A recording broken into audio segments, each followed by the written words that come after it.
Olá, meus queridos ouvintes da Palavra de Deus, meus amados irmãos em Cristo. Nós louvamos ao nosso Deus pelo privilégio. Esse é um grande momento na nossa vida em que nós nos encontramos para uma reflexão breve na Palavra do nosso Deus. Nós vamos orar, ouviremos depois um cântico e assim estaremos dando início à nossa breve reflexão. Oremos. Querido Deus e Pai, em Cristo Jesus nós te louvamos, em Cristo Jesus nós expressamos a Ti a nossa gratidão pelo que o Senhor tem feito, pelas bênçãos e pelo cuidado do Senhor. Graças te damos, ó Deus, por estarmos mais uma vez na Tua presença, reunidos para uma reflexão na Tua Palavra. Que o Teu Santo Espírito possa mais uma vez nos ensinar, nos preencher e fortalecer a nossa fé. É o que nós te pedimos, também pelas famílias, as famílias que têm passado por momentos difíceis, dificuldades, irmãos nossos em Cristo Jesus, enfrentando o problema dessa pandemia, sendo infectados, ó Deus, contaminados por esse vírus, mas a mão do Senhor tem sido com cada um e nós te agradecemos, pedimos a restauração, que a bênção da cura seja com todos aqueles, ó Deus, não só os nossos conhecidos e irmãos em Cristo, mas com toda a humanidade espalhada pela face da terra. Que o Senhor possa enviar a cura dos altos céus, no nome de Jesus. Amém. Nós vamos ouvir nesse instante uma música.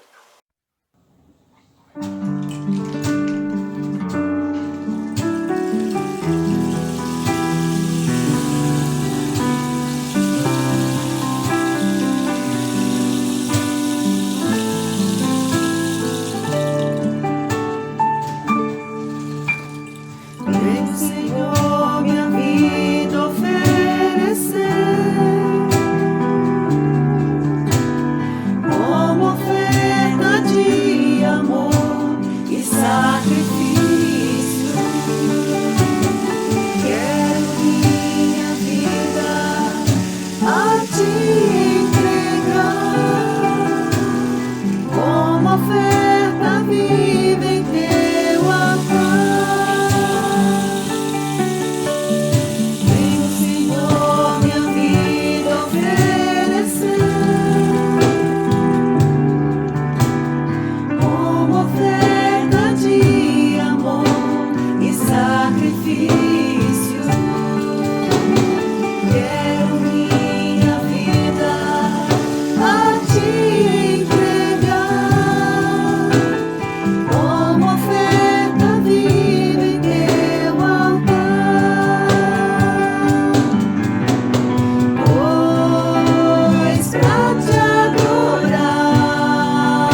Queridos, abramos então as nossas Bíblias no Evangelho de Lucas, capítulo 2, a partir do versículo 36. Lucas, capítulo 2, a partir do versículo 36, que diz assim: Havia uma profetisa chamada Ana, filha de Fanuel, da tribo de Aser, avançada em dias, e que vivera com seu marido 7 anos desde que se casara, e que era viúva de 84 anos. Esta não deixava o templo, mas adorava noite e dia em jejuns e orações. E chegando naquela hora, dava graças a Deus e falava a respeito do menino a todos os que esperavam a redenção de Israel. Que Deus possa nos abençoar e que Deus realmente possa também fortalecer as nossas vidas em Cristo Jesus. Esse texto também é um dos grandes textos que deixa para a nossa vida exemplo para que nós possamos também absorver em nós mesmos e ao mesmo tempo praticar. Nós somos ouvintes da palavra de Deus e nós somos também praticantes dessa palavra. Há poucos dias eu trouxe uma reflexão baseada aqui em Simeão, e eu disse que Simeão era um dos remanescentes judeus que esperava, à luz do texto, a consolação de Israel. E eu falei sobre uma vida plenamente realizada. Mas aqui nesse texto da profetisa Ana, eu quero falar a respeito do exemplo de uma remanescente fiel. O exemplo de uma remanescente fiel. O que é remanescente? O que é remanescer? Remanescente, para que a gente possa traduzir em palavras bem simples, para melhorar, para facilitar a nossa compreensão, remanescente é aquilo que sobra, é aquilo que resta. Mas só para você entender o sentido bem profundo da palavra, mas também para a gente poder trabalhar uma ideia mais clássica, a gente vai dizer que remanescente é alguém que confia, é alguém que tem uma expectativa na concretização de alguma coisa e espera por aquilo, e vive, e se dedica, e luta, e se dá por aquilo. Então, remanescente é aquele que acredita que algo vai acontecer. É alguém que fica para verdadeiramente ver a concretização de alguma coisa e poder, quem sabe, contar a história. No caso de Simeão, que nós vimos há poucos dias, ele cresceu, viveu, acreditou, confiou e viu a concretização da salvação na vida dele, porque ele teve inclusive o privilégio de pegar o menino Jesus, o Cristo, o Messias, o Salvador. Quem é essa remanescente judia chamada Ana, profetisa Ana? Nós não temos muitas informações a respeito dela, a não ser as que estão aqui no texto. O texto começa dizendo que havia uma profetisa chamada Ana, filha de Fanuel, da tribo de Aser, avançada em dias. Ou seja, então nós temos aqui uma referência a respeito dela. Era alguém que tinha uma importância, era alguém que tinha certamente uma função, uma missão, e era um referencial no meio do povo que pertencia à sua tribo. E ela, assim como alguns judeus, aguardavam com expectativa a redenção de Jerusalém, a restauração de Jerusalém. E isso eles criam que iria acontecer a partir da chegada do Messias. Outros judeus se debandaram, não acreditaram no Messias, logo após o Messias ter chegado, eles não acreditaram. É tanto que Jesus Cristo foi entregue pelo seu povo, pelo seu próprio povo. mas aqui nós estamos diante de um texto e que, à luz dele, nós podemos refletir sobre o exemplo de uma remanescente fiel. O exemplo de alguém que ficou para contar a história. O exemplo de alguém que ficou para ver a concretização de algo e contar a história.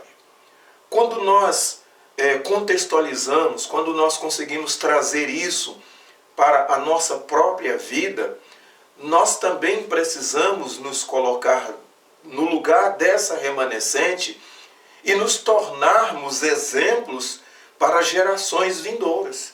Assim como essa profetisa Ana, ela se tornou um exemplo para as futuras gerações e chegou até nós. Aqui o texto diz que ela se casou e viveu apenas 7 anos casada.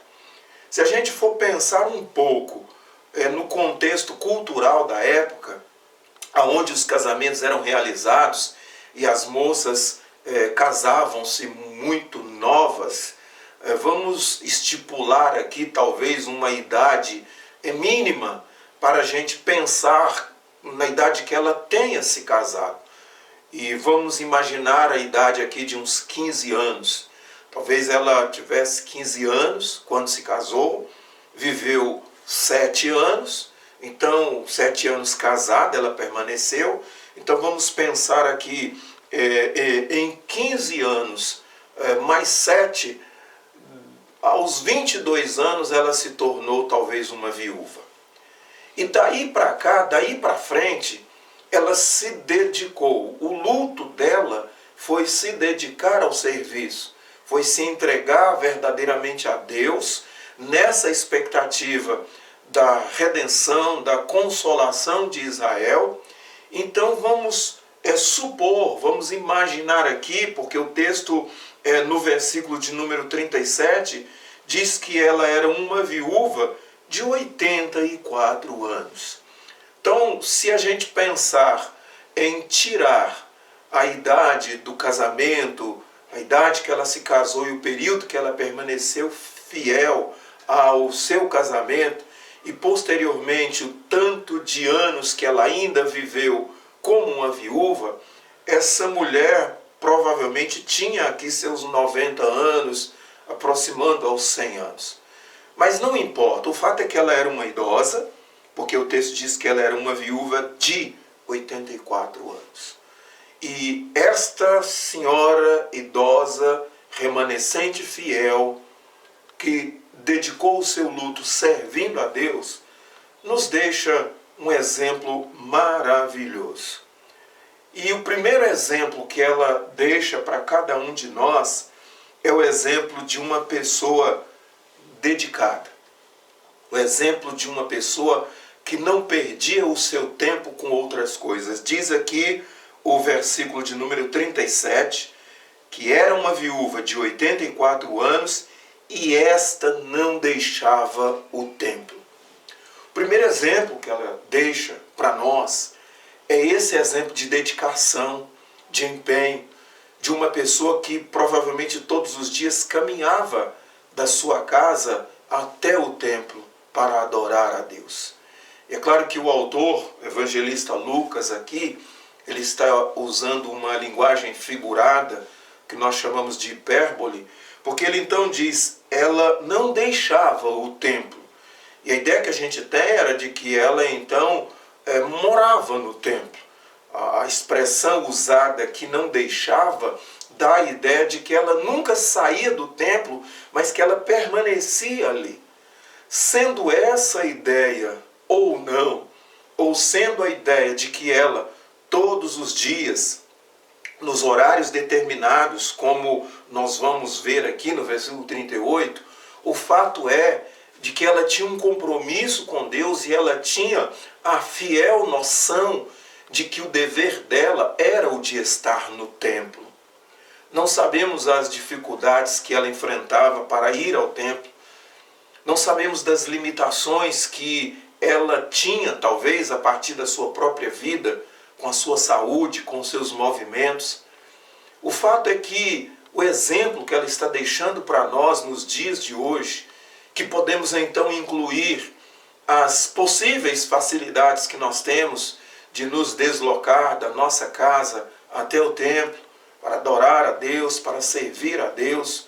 Hoje nós temos os meios de transportes mais fáceis, mais velozes, mais ágeis, meios de transportes confortáveis. Outros residem ao lado do templo, outros moram e residem nas quadras circunvizinhas. O fato é que hoje as nossas facilidades, à luz desse texto, são bem maiores. E eu quero pensar a respeito disso. Será que eu, você, temos essa capacidade? Esta não deixava o templo. Ela ia constantemente, ela estava lá, ela sempre estava lá. Esse é o primeiro exemplo que nós encontramos nessa viúva dedicada, fiel a Deus, e que não há registro de que ela então passou por um outro casamento. O fato é que diz aqui que ela era uma viúva e que estava ali o tempo todo para servir a Deus. A dedicação do seu luto foi para servir a Deus no templo. Qual outro exemplo que nós podemos tirar, extrair para a nossa vida? E em especial nesses momentos em que nós estamos vivendo, momentos das dificuldades, momentos de isolamento, de distanciamento, e claro que houve até no início a impossibilidade de nós estarmos no templo, mas o segundo exemplo que ela deixa para nós é o exemplo da consagração, porque diz assim: mas adorava noite e dia em jejuns e oração. E eu quero dividir aqui isso, a questão da adoração, porque a gente entende que a adoração é um estilo constante de vida. Adoração é algo que nós escolhemos e decidimos viver para adorar a Deus. E o fato dela, então, não deixar o templo já é um grande exemplo de adoração. Mas a gente pode perceber que ela, então, se dedicava constantemente nesse projeto de consagração da sua vida. E a consagração da sua vida, ela vinha a partir da adoração a Deus, daquilo que ela fazia, e ela fazia isso com jejuns e orações. Esse é o exemplo de consagração de vida que ela deixa para nós.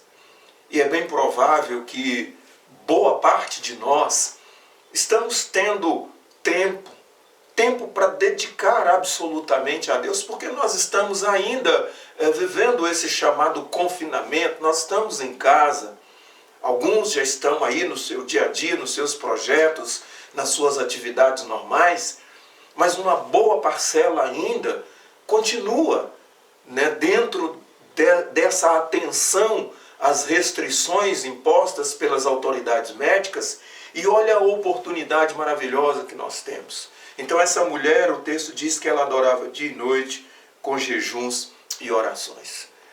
Isso é consagração. Isso é dedicar a sua vida. Isso é se empenhar para poder servir a Deus. Isso é uma demonstração de uma fidelidade expressa a Deus. E o que nós estamos falando a respeito dela é exatamente o exemplo de uma remanescente fiel. Alguém que ficou, alguém que Deus concedeu o privilégio de não morrer, assim como Simeão, não morrer antes desse grande projeto, dessa grande concretização de ver a salvação em Cristo Jesus. E ela fazia isso na espera, dentro da sua fidelidade, dentro da sua dedicação, dentro do seu compromisso. Ela fazia isso estando no templo diariamente, e fazia isso adorando, com jejum e com oração. Nós também podemos seguir esse exemplo. A pensar da idade dela, já na velhice, mas ela ainda fazia isso. Muitos de nós ainda estamos aí, podemos chamar, no auge da boa idade, na meia idade, na adolescência, na juventude ou na fase adulta. Muitos ainda não atravessaram a casa dos 50 anos, outros já passaram há muito, mas percebam que o exemplo dela é o exemplo de certamente nos deixar agora, de certa forma, envergonhados pelas facilidades que nós temos para fazer isso e que muitas vezes nós não fazemos. Mas aqui está a oportunidade dada por Deus. Ao ler esse texto, nós podemos sim mudar então o nosso estilo de vida para o estilo de vida dessa profetisa Ana, que não deixava o templo e que tinha a consciência da adoração constantemente. Diz aqui que era noite e dia, em jejuns e oração. Consagração de vida, dedicação, entrega total. Mas há um terceiro exemplo que ela nos deixa, que aparece no versículo 38, que diz assim: e chegando naquela hora, dava graças a Deus e falava a respeito do menino a todos os que esperavam a redenção de Jerusalém. Olha que coisa extraordinária. Aqui a gente também tem alguns exemplos, algumas lições maravilhosas. Chegando naquela hora. É bem provável que, alguns comentaristas dizem que é bem provável que chegando a hora que era definida por ela. Todos os dias, então, nos horários definidos por ela, ou no horário definido por ela, ela se colocava no templo para falar a respeito do menino, porque ela era uma profetisa, ela era alguém que falava, ela era alguém que estava pronta para proclamar, para evangelizar. Então, no horário específico, ela estava ali pronta para o seu compromisso diário. Aí diz que ela dava graças a Deus, ou seja, louvava a Deus pela chegada do menino, porque aqui anteriormente nós então verificamos, é um texto que vem na sequência, uma ação na sequência daquilo que aconteceu com Simeão, e ela agora aproveita essa oportunidade para falar a respeito do menino, para proclamar, para evangelizar, para anunciar as boas novas. E aí diz que ela então dava graças a Deus e falava a respeito do menino a todos os que esperavam a redenção de Jerusalém. Então percebam que juntamente com Simeão, juntamente com ela, havia outros remanescentes, usando a expressão que eu usei lá no início, que eu apliquei lá no início, aqueles que sobraram, aqueles que continuaram crendo, aqueles que não foram levados para o caminho da descrença, para o caminho do ceticismo em relação ao menino Jesus. Ela não só se alimentava dessa esperança, ela não só se alimentava dessa expectativa que ela tinha, e agora já dessa certeza, mas como ela também preenchia o coração daqueles que esperavam, daqueles que juntamente com ela criam na redenção de Jerusalém. É uma oportunidade grande que nós temos também de falar a respeito do menino, não só de nos alimentar dessa palavra que nos preenche, que nos sustenta, como também é uma oportunidade e privilégio que nós temos de falar e dar esperança às pessoas que estão à nossa volta, que continuam crendo também, que haverá um dia que todos nós seremos redimidos, haverá um dia que todos nós também teremos a oportunidade de ver a concretização dessa obra de Cristo em nossas vidas. Na caminhada que nós temos, nós podemos ir, quem sabe, muitos perdendo a fé, muitos perdendo a esperança, muitos deixando de lado as suas convicções, mas aqui está a oportunidade de nós também nos colocarmos como os remanescentes fiéis que acreditam na concretização da obra de Cristo Jesus na nossa vida e também preencher o coração dessas pessoas dessa convicção, dessa certeza. Nós estamos vendo que não há limite de idade. Nós estamos vendo que não há limitações físicas. Não há limite de situações ou circunstâncias. Mas nós estamos vendo que podemos também fazer isso. O exemplo que essa remanescente deixa para nós é um exemplo que precisa ser seguido. é um exemplo que precisa ser colocado em prática. E nós agradecemos muito a Deus, porque nós temos a palavra que testemunha isso e que depõe a nosso favor e que está ao nosso lado para que a gente possa então fazer essa vontade de Deus a partir do cumprimento daquilo que Ele espera de cada um de nós.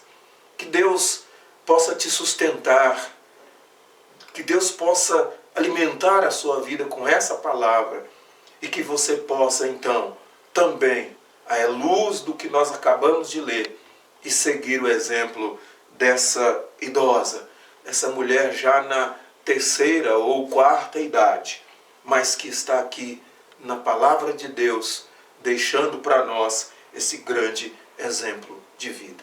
Que Deus assim te abençoe e que você também seja esse remanescente fiel.